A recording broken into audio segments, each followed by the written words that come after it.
The New York Giants take their first postseason step in defense of last year's Super Bowl championship when they host Philadelphia in Sunday's NFC Divisional Playoff.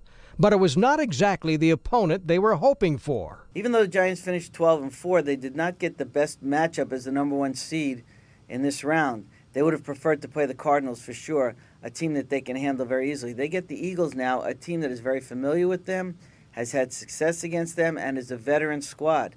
So that makes for a very difficult first game for the Giants in the playoffs. Plus, the Eagles are not very banged up, and that also will help them as they go into this game. The NFC East Division champion Giants had a bye during the first weekend of the playoffs.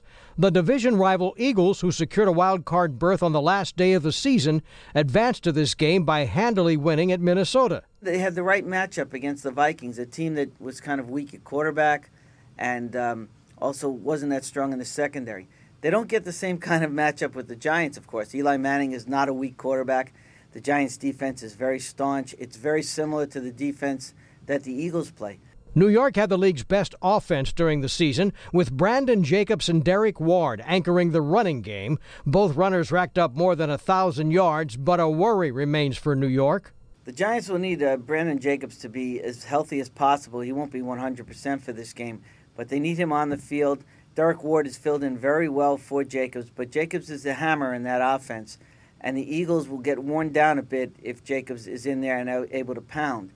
If he's not, that changes the dynamics of the Giants' offense somewhat, and it makes the opportunity for the Eagles to be even more aggressive. But on center stage are the game's star quarterbacks. One of the intriguing matchups in this game is Eli Manning and Donovan McNabb. Of course, they don't go against each other, but they're the two leaders of the teams at quarterback.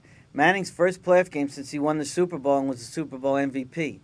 And if you remember, his brother, after doing that, didn't prosper so well last year. He lost his first game after being Super Bowl MVP in the playoffs. These teams split their two meetings this season, each winning on the road. The Giants edged the Eagles 36-31 in Week 10, while the Eagles handed the Giants their only home loss in Week 14, snapping New York's 7-game winning streak. Dave Lubeski, The Associated Press.